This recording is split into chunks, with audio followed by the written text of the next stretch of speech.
Barangay Love Stories. Love Stories.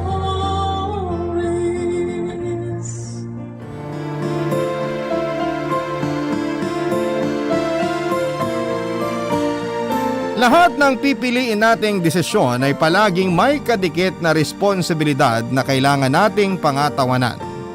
Kaya importante na pag-isipang mabuti ang bawat salita na ating bibitawan at hakbang na gagawin. Ikaw kapuso, minsan ka na bang nagdesisyon sa buhay mo na labis mong pinagsisihan ang naging resulta?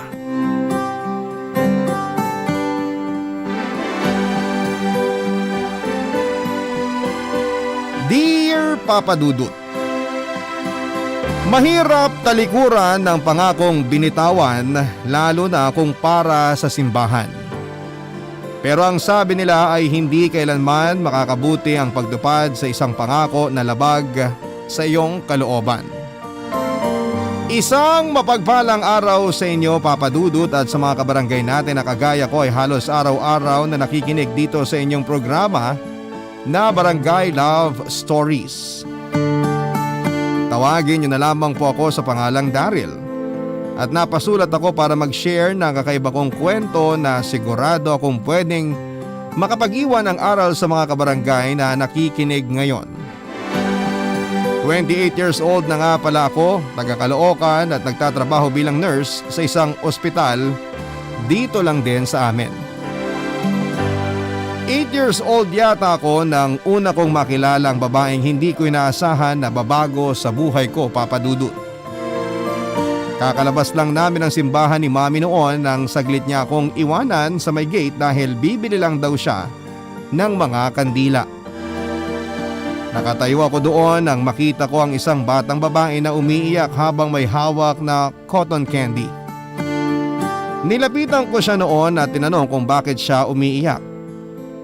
Ang sabi niya ay nawawala raw kasi siya at hindi niya makita ang daddy niya. Sinabihan ko naman siya na huwag na siyang umiyak dahil tutulungan ko siyang hanapin ang daddy niya. Nang balikan nga ako ni Mami ay sinama na muna namin ang batang babae sa paglalakad-lakad hanggang sa makita namin ang daddy niya. Sobrang nagpasalamat sa amin ang daddy ng batang babae at bago sila umalis ay nalaman ko na Shelo ang pangalan ng bata. Isang simpleng ala-ala lang yon para sa akin, Papa Dudut. Ang hindi ko alam ay nakatadhana na pala talagang magbago ang buhay ko. At muling magkikita pagkatapos ng mahigit na 10 taon kaming dalawa.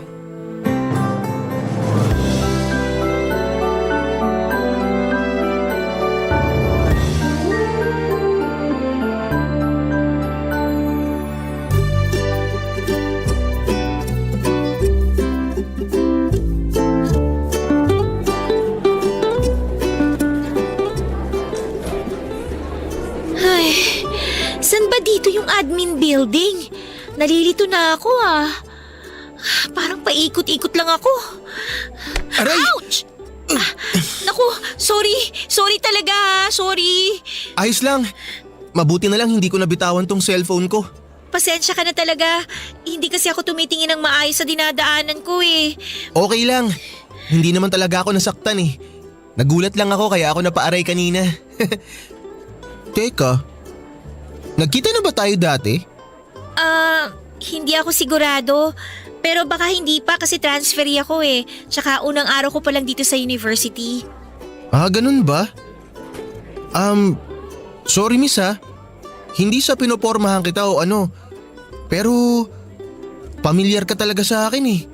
Parang may kamukha ka na batang iyakin. Hindi naman siguro Shelo ang pangalan mo, no? Ha? Paano mo naman nalaman ang pangalan ko? Ibig sabihin tama ako?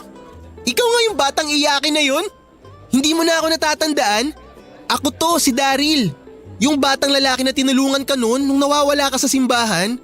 Siguro mga 10 taon na yung nakalipas. Hala! Oo, natatandaan na kita! Ikaw nga yung bata na yon kasi may nunal ka sa kanang kilay mo. Ha, mabuti naman at naaalala mo pa ako. Sorry ha, hindi kasi talaga ako matandain sa mukha eh. Pero yung araw na nagkakilala tayo, never ko nakalimutan yon, Daryl. Ako rin hindi ko malilimutan yung araw na yun. Sayang nga lang at hindi ko nalaman yung last name mo nun. Kaya hindi kita kaagad nahanap sa Facebook. Bakit mo naman ako gustong hanapin? Wala lang. Na-curious lang ako kung ano na ang itsura mo ngayon. Kung kumusta ka na ba, tsaka kung iyakin ka pa rin, ganun.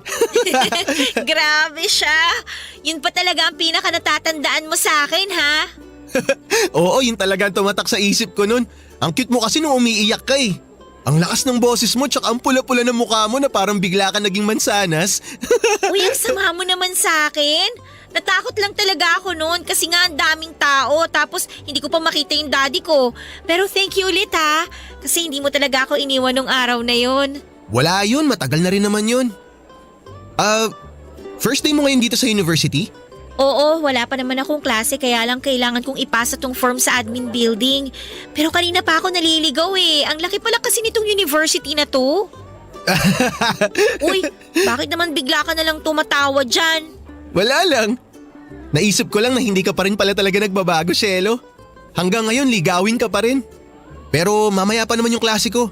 Tara, samahan na kita sa admin building. Baka kasi bigla ka na lang umiyak tapos mamula ka na naman na parang mansanas. Kanina mo pa ako inaasar ha, nakakainis ka na. Kung hindi lang talaga ako pagod sa kalalakad, hindi ako magpapasama sa'yo eh. Binibiro lang naman kita. Pero tara, samahan na kita doon. Hindi rin talaga ako matandain sa mukha, Papa Dudut. Hindi ko nga matandaan ang mga pangalan ng mukha ng lahat ng pinsan ko sa side ni Mami kasi marami sila. Pero ewan ko ba kung bakit napakadali para sa akin ang matandaan ang mukha ni Shelo. Kahit mga bata pa lamang kami nang una kaming magkita noon. Tandang-tanda ko, lalo na ang ngiti at mga mata niya. Kaya nakilala ko kagad siya nang magkita kami sa pangalawang pagkakataon. Pareho kaming nasa second year college noon pero irregular student siya. Pareho rin kaming mahilig kumanta kaya nagkasama rin kami sa choral organization ng university namin. At dahil kami ang madalas na magkasama, unti-unti ay naging close na rin kami sa isa't isa. Masaya kasing kasama at kausap si Shelo, Papa Dudut. Makulit siya at may pagkamaingay at palagi na siyang nagtataas ng energy sa mga rehearsal namin. Kaya nga sa paglipas pa ng mga taon namin sa college ay nagsimula ko ng maramdaman na nahuhulog na ang loob ko para sa kanya. Bagay na kailangan kong pigilan noon, Papa Dudut.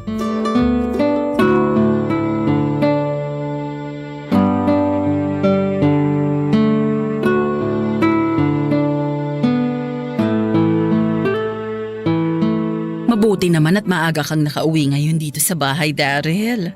Oo nga po eh. Nasaan po pala si Daddy? Naka-overtime na naman sa trabaho niya. Ilang araw na nga siyang late na umuwi dito sa bahay. Kaya ilang araw na rin wala akong kasabay na maghapunan. Kaya mabuti na lang at nandito ka ngayon. Tapos na po kasi yung thesis namin ng mga kagrupo ko kaya medyo maluwag na po yung schedule namin. Graduation mo na nga pala sa susunod na buwan, ano? Opo, sigurado na po yun, Mami, kasi halos kumpleto ko na rin po yung mga requirement ko para makagraduate. Mabuti naman kung ganon. Yung requirements mo ba sa pagpasok mo sa seminaryo? Nasimulan mo na ring ayusin? Siguro po after na lang ng graduation ko. Ibig sabihin, ni isa wala ka pang kahit na anong naaasikaso? Ganun na nga po, Mami. Pero mabilis lang naman pong ayusin yung mga yon kaya wag nyo na po munang isipin ang tungkol doon. Hindi pwedeng hindi ko yun isipin. Dahil ilang taon naming hinintay to ng daddy mo.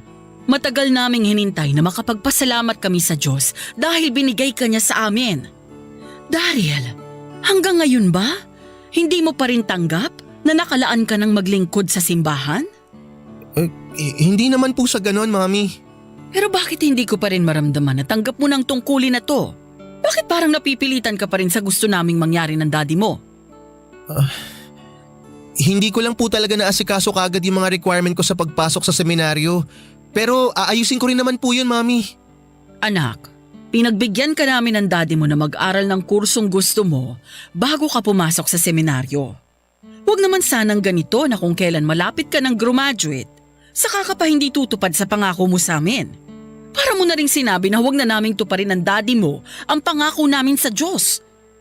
Alam mo naman kung bakit ka nabuhay sa mundong ito, di ba? Dahil sa Diyos yon.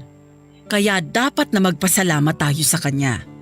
Dapat paglingkuran mo siya kagaya ng pinangako namin ng daddy mo bago pa kita ipanganak.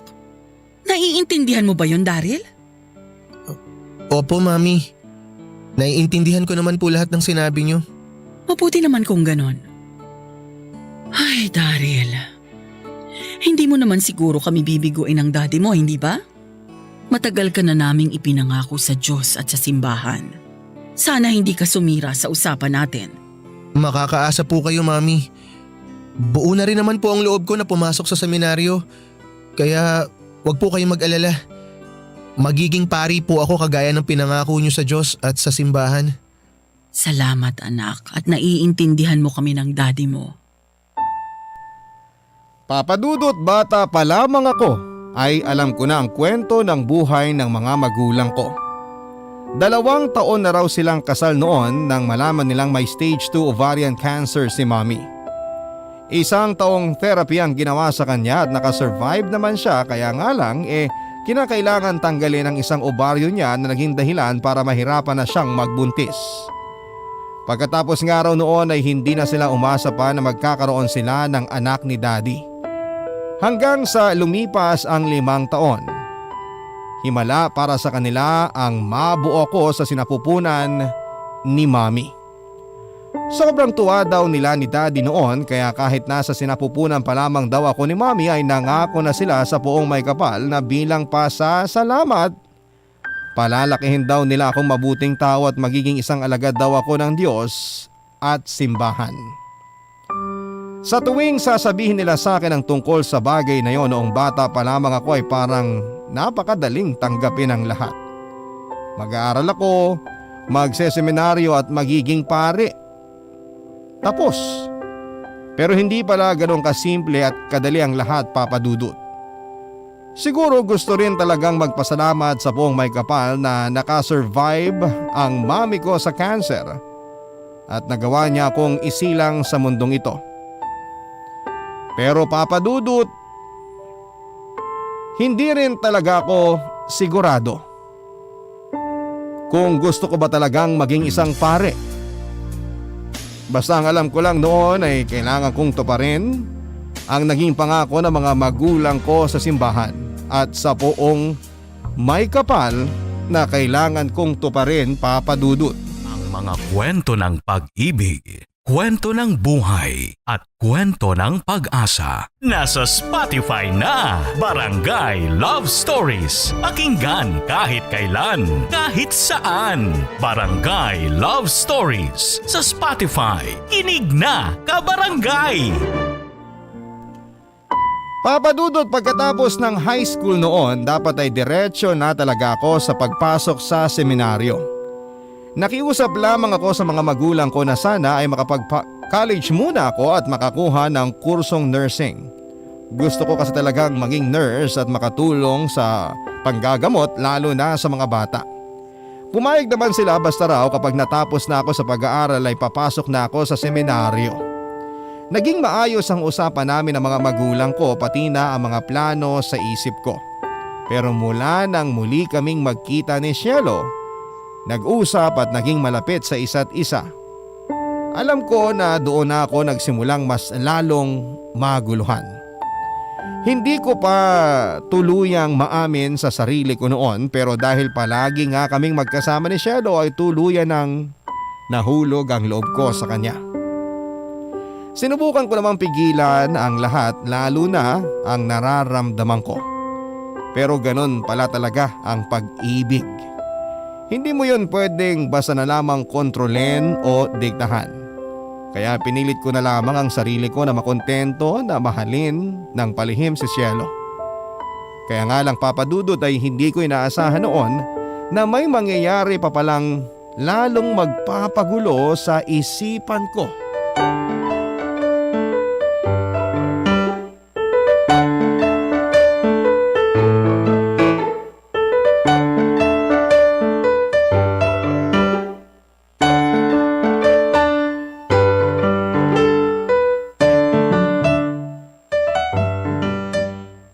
Daryl!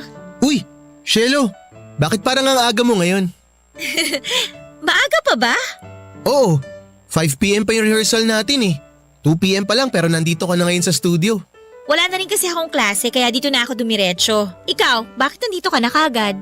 Maaga rin kasi ako aalis mamaya. Saan ka pupunta? May aasikasuhin lang ako. Siguro para yan sa applyan mo na trabaho, no? Parang ganun na nga. Grabe, graduation nyo na pala next week. Nakakalungkot naman. Oh, bakit naman nakakalungkot? Uy, syempre. Kasi palagi tayong magkasama eh. Tapos kapag wala ka na dito sa university, wala na rin akong kasama na mag-food trip ng Tokneneng at fishball pagkatapos ng rehearsal. Nandyan pa naman yung ibang choir members. Kaya pwede mo silang yayain na mag-food trip sa labas. Pero hindi naman silang gusto kong makasama eh. Daryl, matanong ko lang ha. Anong plano mo pagkatapos ng graduation nyo? Sa totoo lang, wala pa sa ngayon eh. Okay. Pero paano kung may regular ka ng trabaho? Kailan ka mag-aasawa? Tungkol talaga sa pag-aasawa yung tanong mo? Oo, kasi lahat naman tayo dun din pupunta, di ba? Sa pagbuo ng isang masayang pamilya. Ikaw ba, hindi mo ba nakikita ang sarili mo na may asawa at mga anak ka na? Ewan. Hindi ko alam. Paano hindi mo alam? Pwede ba yun? Wala pa rin naman kasi sa plano ko yun eh. Kaya siguro hindi ko pa masagot sa ngayon. Pero gusto mo rin naman siguro mag-asawa at magkaroon ng mga anak, di ba? Gusto mo rin bumuo ng isang pamilya? Bakit ba kasi puro tungkol sa pag-aasawa mga tanong mo? Sa totoo lang, curious lang talaga ako sa'yo. Ang tagal na natin magkakilala at saka magkaibigan pero ni isang beses hindi pa kita nakitang nagka-girlfriend. Ganun talaga. Hindi naman kasi lahat ng bagay na tungkol sa sarili natin dapat pinapaalam natin sa iba. Sige na Shelo. Kailangan ko na rin palang umalis. Baka hindi na rin muna ako siguro maka-attend ng rehearsal natin mamaya. Daryl, gusto kita. Ha? Ang sabi ko, gusto kita. Ang totoo, hindi naman kasi tungkol sa pag-aasawa ang gusto kong itanong sa'yo eh. Since ka-graduate ka na at baka hindi na tayo masyado magkita, gusto kong ipaalam sa'yo yung tungkol sa nararamdaman ko. Daryl, mahal kita, matagal na. Alam ko naman na nararamdaman mo yun. Ang hindi lang ako sigurado kung tama ba yung nararamdaman ko na mahal mo rin ako. I'm sorry Shelo pero may mahal na akong iba.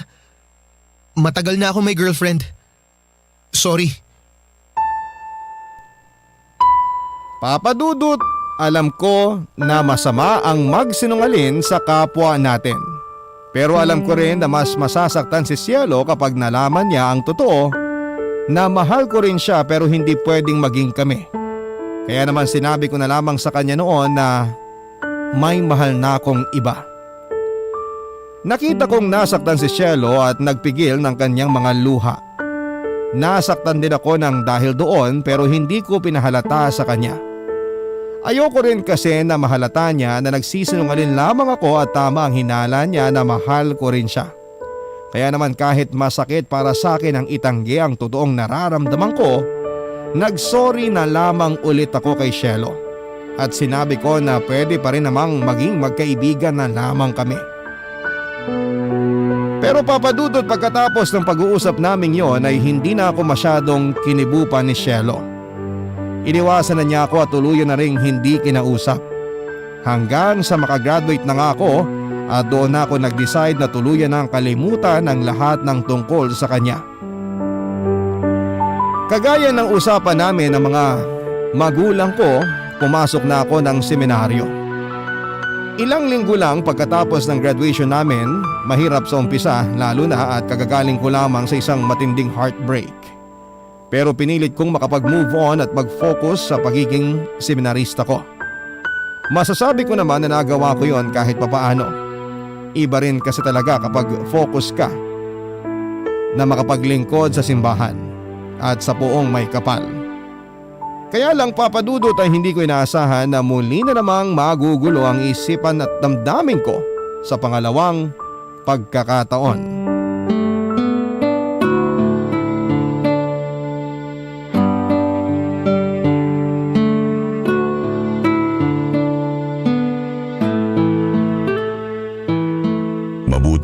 nakauwi ka na dito, Daryl? Medyo na traffic po kasi ako pabalik dito sa kumbento, Father Dylan. Pasensya na po kayo ha. Bakit po pala ang daming tao sa labas? May dumating kasi na grupo ng kabataan na nagsasagawa ng outreach program. Itong kumbento natin ang napili nila para sa program nila. Kaya po pala tuwang-tuwa na naman yung mga bata nung sumalubong sila sa akin kanina. Kaya nga eh. Alam mo naman ang mga batang yun. Palaging excited sa mga laruan at bagong gamit. O siya, magkape ka muna dito at lalabas lang ako sandali para silipin ang ginagawa nila doon. Baka masyado na namang mataas ang energy ng mga bata at hindi makontrol ng mga madre at organizer ang kakulitan nila. Maiwan muna kita dito ha. Sige po, Father.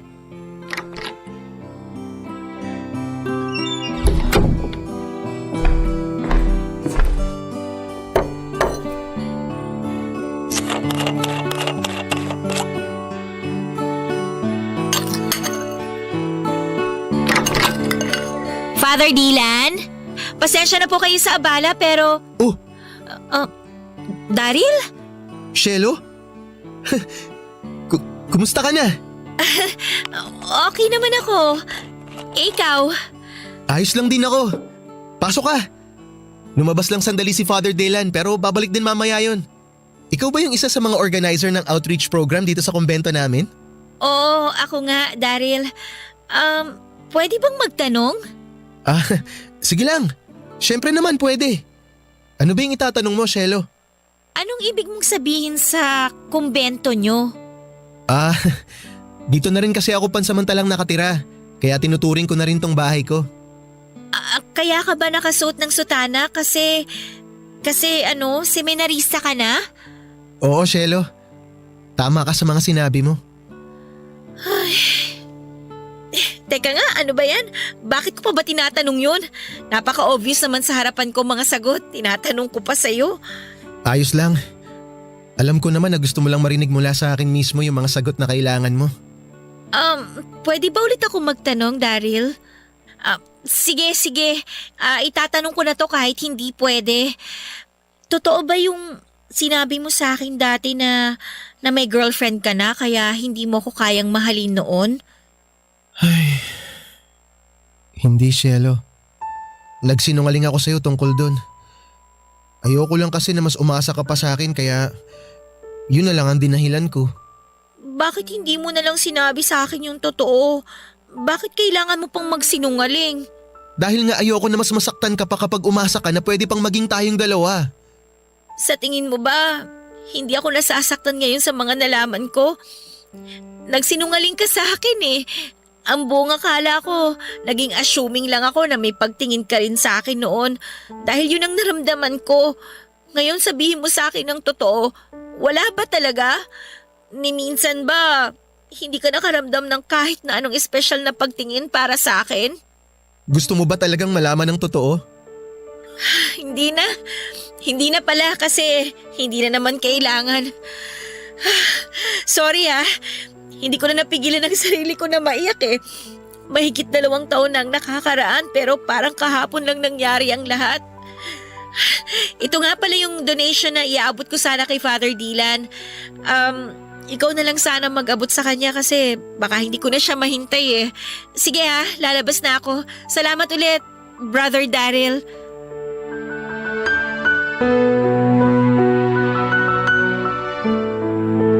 Papadudod sa halos 2 taon ko noon sa kumbento ay unti-unti nang nabubuo sa loob ko na maging isang ganap na pare. Tanggap ko nang inilaan ko ang sarili ko at ng mga magulang ko ang sarili ko sa paglilingkod sa simbahan ng buong puso. Nawawala na noon ang bigat at puro gaan na lamang ang nararamdaman ko sa dibdib ko. Iba pala kasi talaga kapag araw-araw kang minumulat sa misyon mo sa mundong ito. Yung araw-araw na pinaparamdam sa akin ng seminaryo kung gaano ako kaswerte sa buhay. Kaya dapat na magbigay ako ng malaking pasasalamat sa Poong May Kapal. At ang pasasalamat na yon ang aking buong sarili. Kaya lang papadudot hindi pala ganon kadaling gampanan ang isang misyon lalo na kung puso at damdamin mo ang iyong makakalaban. Dahil mula nga nang magkita kaming muli ni Shelo ay nagulat ulit ang isip at damdamin ko. Muli na namang bumigat ang loob ko at nalilito na naman ako sa kung ano nga ba ang dapat kong gawin.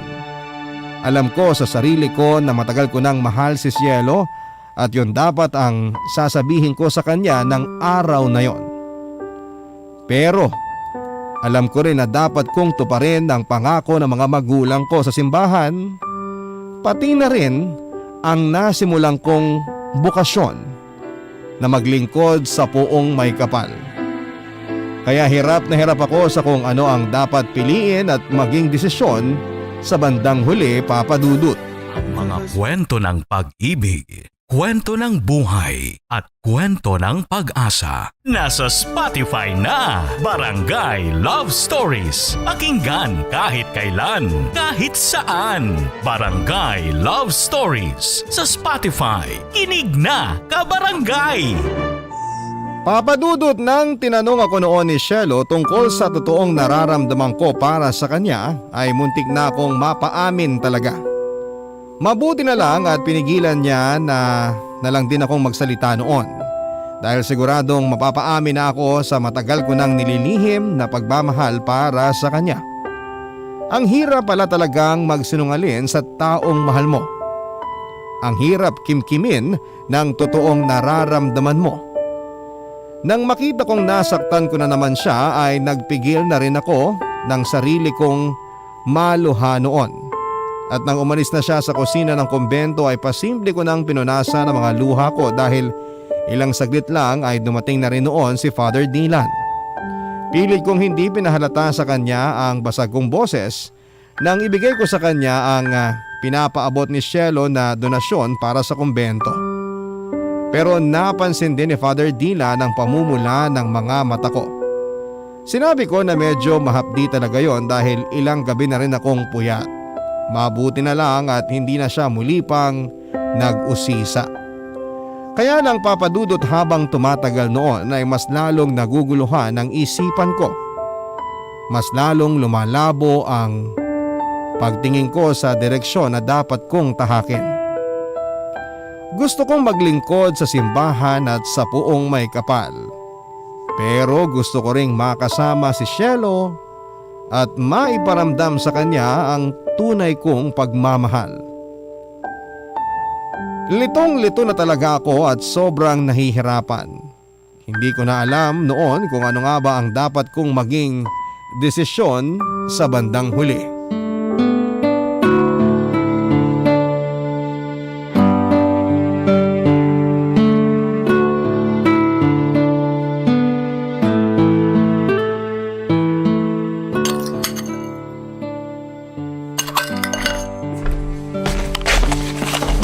Magandang umaga po, Father Dylan.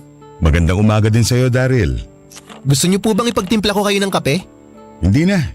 Ako na lang ang magtitimpla ng kape ko. Hindi ka na naman ba nakatulog ng maayos? Medyo nga po, Father. Halata na po ba sa mga mata ko? Oo, dahil mas lumalalim na yung mga eyebag mo. Medyo napupuyat lang po talaga ako sa mga inaaral ko ngayon, Father. Kaya eto po ang resulta. Paglalim na mga bagahe ko sa mata. Huwag mo masyadong ituon ang atensyon mo sa mga inaaral mo. Hayaan mo ang sarili mo na kahit paano mag-enjoy sa ginagawa mo. Pero ayos ka lang ba talaga, Daryl? Opo, Father, ayos lang naman po ako.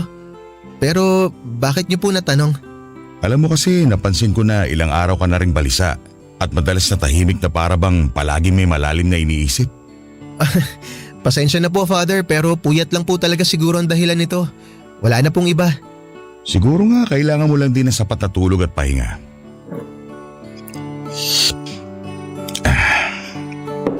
Matanong ko lang, Daryl. Bakit nga pala ulit ginusto mo na maging pare? Ito po kasi ang gusto ng mga magulang ko na gawin ko, Father. Anong ibig mo sabihin na ginusto ng mga magulang mo? Bata pa lang po ako. Palagi na nilang sinasabi na dapat daw po akong maglingkod sa simbahan at sa Diyos. Bilang pasasalamat daw po na nabuhay ako sa mundong to. Miracle baby daw po kasi ako, Father. Bago po ako ipagbuntis ni Mommy, nagkaroon po siya ng ovarian cancer. Pero nakasurvive po siya. Kaya himala raw po na nagawa pa rin niyang magbuntis kahit na isa na lang po ang ovaryo niya.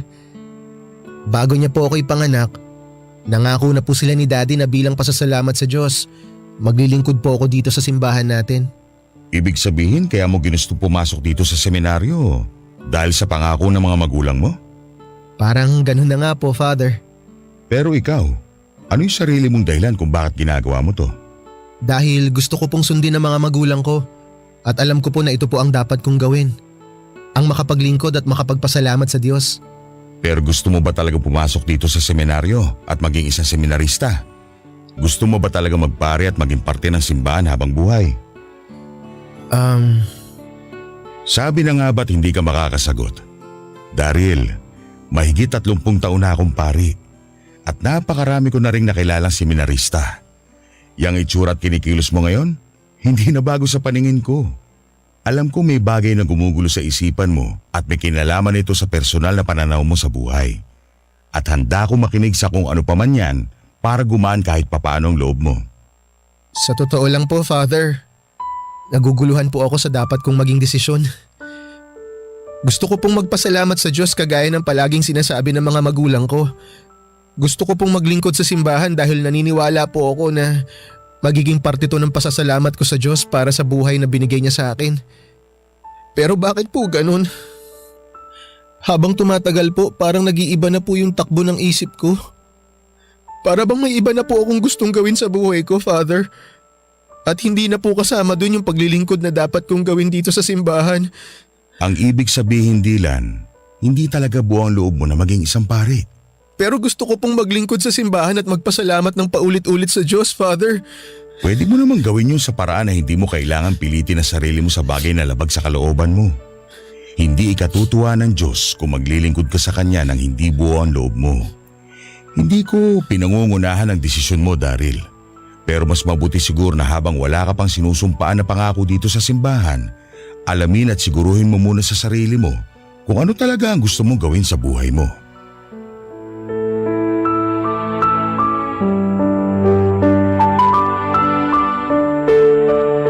Papa Dudut, hindi ko pa diretsyong sinabi kay Father Dylan ang totoong dahilan ng pagkalito ko. Sigurado ako na may ideya na siya na tungkol yon sa isang babae. Pinayuhan din niya kasi ako na dapat daw ay palagi kong sundin ang puso ko pagdating sa mga seryosong pagdedesisyon. Iwasan ko raw na bumase sa ibang tao dahil hindi naman daw silang masasaktan o mahihirapan sa huli. Hindi silang magsasakripisyo kung hindi ako. Ilang araw at gabi akong nagdasal ng taimtim. Paulit-ulit na humihingi ng patnubay o sign mula sa puong may kapal. Sa kung ano ang mas dapat kong gawin at maging desisyon. Sobrang gulo na talaga ng isipan ko noon, Papa Dudut.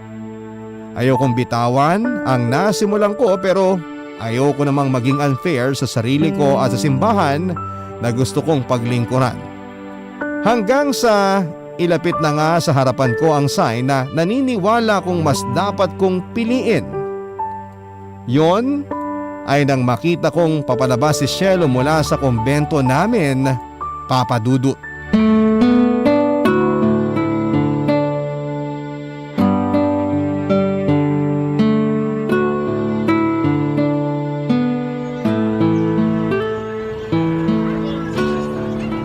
Hi, Cielo. Oh, hi, Daryl. Ang ibig kong sabihin, Brother Daryl pala. Galing ka ba sa loob ng kumbento? Oo, may binigay lang ako na proposal kina Father tungkol sa gagawin sana naming outreach program ulit dito sa inyo. Ah, ganun ba? Pauwi ka na ba? Hindi pa, may dadaanan pa akong kagrupo ko na naghihintay ngayon sa bayan. Magta-tricycle ka ba? Liga, sabayan na kita sa paglalakad mo. Baka maligaw ka ulit eh. Huwag na, hindi na kailangan. Ayos lang, wala naman ako ibang gagawin ngayon. Tsaka may pupuntahan ako doon malapit sa sakayan ng tricycle. Pero hindi mo naman kailangan na… Hayaan mo nang gawin ko to, Cielo. Please? Sige, ikaw ang bahala. Nakwento sa akin ni Father Dylan na ikaw daw mismo ang may idea ng outreach program na ginawa ng grupo nyo. Ang ganda ng program na yun ah. Salamat. Alam mo, may ilang grupo na rin na nag-conduct ng outreach program sa kumbento namin. Pero halata mo namang gusto lang nilang magpasikat. Kasi panay video at pagkuha nila ng mga picture kasama ng mga bata. Ayoko sanang mag-isip ng masama pero parang ipopost lang nila yun sa mga social media account nila eh. Para sumikat sila.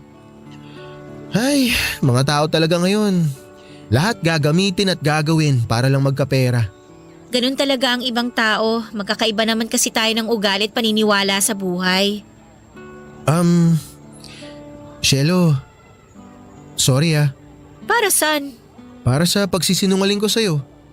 Hindi ko naman talaga gusto na magsinungaling tsaka saktan ka. Ayoko naman talagang maglihim sa'yo, kaya lang… Tama na, Daryl. Ang ibig kong sabihin, Brother Daryl, wag na natin pag-usapan yon kasi tapos na yun eh. Tsaka hindi na natin kailangan pang balikan. Tinanong mo ako dati kung ano ba talagang nararamdaman ko para sa'yo, di ba? Ayaw mo na bang malaman ang sagot ko? Para saan pa? Alam ko naman na wala nang patutunguhan ang lahat ng to eh. Alam ko na sa huli, hindi pa rin pwedeng maging tayong dalawa. Pero paano kung sabihin ko sa'yo na pwede na? Ha? Ano bang ibig mong sabihin? Pwede ba, Daryl? Huwag mo nang paglaruan ng puso ko. Huwag mo na akong paasahin na naman sa wala. Kasi pagod na ako masaktan ng dahil sa'yo eh. Hindi lang naman ikaw ang nasaktan, Shelo eh. Hindi lang ikaw ang nahihirapan. Pati rin ako. Sobrang hirap magdesisyon kung sino ba sa inyo ng simbahan ang dapat kong piliin. Pero alam mo kung saan ako pinaka nahihirapan? Sa kung paano ko pipigilan ang pagmamahal na matagal ko nang nararamdaman para sa'yo. Talaga? Mahal mo ko? Oo, matagal na. At alam ko na matagal ko na rin dapat na sinabi sa'yo to. Dapat, matagal ko nang pinagbigyan yung nararamdaman natin para sa isa't isa. Pero paano ang pagiging seminarista mo? Paano ang pagpapari mo? Nakapagdesisyon na ako, Shelo. Iiwan ko na ang bokasyon ko. Dahil ikaw ang pinipili ko. Hindi ko na to kayang pigilan. At ayoko na rin magsinungaling sa sarili ko. Dahil ikaw ang sinisigaw ng puso ko, Shelo. Papadudot nung una ay hindi ko talaga alam kung tama ba ang ginagawa ko noon, lalo na ang mga desisyon na basta ko na lamang binibitawan. Hindi naman kasi talaga madali ang piliin si Shelo kesa sa paglilingkod ko sa simbahan. Pero naisip ko na mas magiging makasalanan ako kapag nakapanumpa na ako bilang isang pare nang hindi buo ang loob sa desisyon na pinili ko. At ayoko na nga ring maging unfair sa magiging commitment ko sa simbahan. Kagaya nga ng sabi ni Father Dylan ay hindi pa rin naman ako maglilingkod or pwede pa rin naman akong maglingkod at magpasalamat sa Diyos nang hindi ako nagpapari. Pagkatapos kong sabihin kay Shelo ang totoo tungkol sa nararamdaman ko ay mahigpit niya akong niyakap at nagpasalamat siya dahil siya ang pinili ko. Akala niya raw ay hindi na mangyayari yon dahil suntok sa buwan talaga ang magmahal ng isang tao na gustong maging alagad ng Diyos at simbahan. Nailagay na raw niya ang sarili niya noon sa sitwasyon na talo na siya. At kahit masakit daw ay pinipilit na niya noong tanggapin na hindi na talaga po pwedeng maging kaming dalawa. Niyakap ko na rin ang mahigpit si Shelo at hindi ko na napigilan ang sarili ko na maiyak. Guluman ang isipan ko noon, alam ko na tama ako ng naging desisyon at pinili sa buhay. Hindi naging madali para sa mga magulang ko ang ginawa kong pag-atras bilang isang pare. Matagal na araw kasi nilang pinangako na ako ang magiging kapalit ng himalang binigay ng poong may kapal sa kanila. Hindi kaagad nila natanggap na hindi na matutupad ang pangako nila sa poong may kapal na maglilingkod ako sa simbahan at sa kanya. Pero sinabi ko naman sa mga magulang ko na pwede ko pa rin paglingkuran ng Diyos at simbahan sa sarili kong paraan. At kahit na hindi ako nagpapare ay magagawa ko yon. Kaya kong maging mabuting tao at patuloy na magpasalamat sa Diyos. Hindi nga nagtagal ay naintindihan na rin ng mga magulang ko at natanggap nila ang daan na napili kong tahakin para sa sarili ko. Siguro nga papadudod ay hindi talaga lahat ng tao ay pwede tayong maintindihan dahil ilang pangungutya rin ang natanggap ko nang lumabas ako ng seminaryo. Pero para sa akin ay hindi na mahalaga kung ano man ang sasabihin ng iba. Ang mahalaga, wala akong tinatapakan na ibang tao sa desisyon na pinili ko.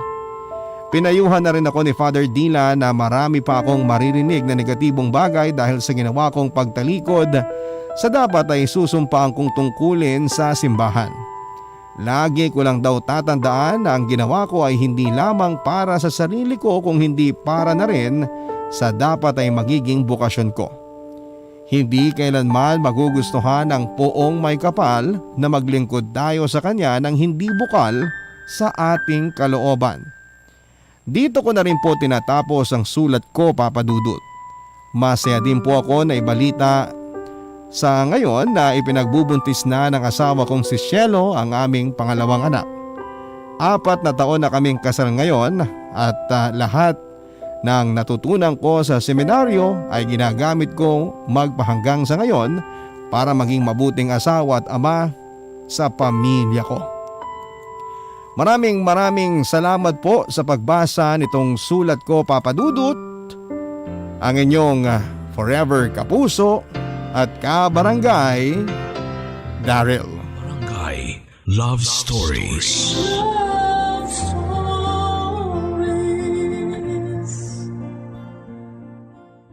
Barangay LS 97.1. 97.1. Number 1. Forever.